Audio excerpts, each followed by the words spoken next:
Pemirsa, KPU Bali baru saja menetapkan daftar pemilih tetap DPT untuk pemilihan Kepala Daerah Bali sejumlah 3.283.893 pemilih.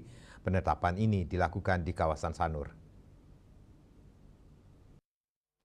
Koordinator Divisi Pencegahan, Partisipasi Masyarakat, dan Hubungan Masyarakat Bawaslu Bali, Ketut Aryani mengatakan bahwa sebanyak 7.659 saran perbaikan di tahapan daftar pemilih sementara, DPS, dan daftar pemilih sementara, hasil perbaikan, DPSHP, yang diberikan jajarannya secara berjenjang telah ditindaklanjuti oleh KPU.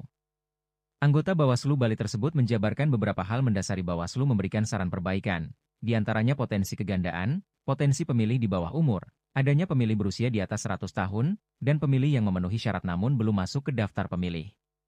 Selain memberi apresiasi ke KPU, Aryani juga mengatakan bahwa pihaknya akan terus melakukan upaya pengawalan terhadap hak pilih dari masyarakat. Sampai nanti hari pencoblosan tiba, ia menuturkan pengawalan hak pilih ini bukan serta-merta dalam pemenuhan secara administrasi saja. Di sisi lain, Ketua KPU Bali, Idewa Agung Gede Lidartawan mengatakan bahwa data pemilih kali ini merupakan data pemilih versi terbaik yang bisa dihasilkan, berkat kerjasama dengan beberapa lembaga dan stakeholder terkait.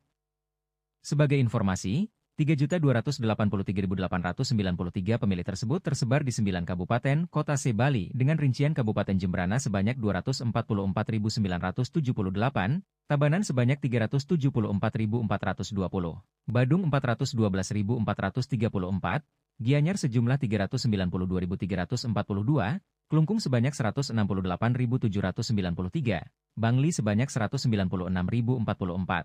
Karangasem sebanyak 392.702, Buleleng sebanyak 594.619, dan Kota Denpasar sebanyak 507.561.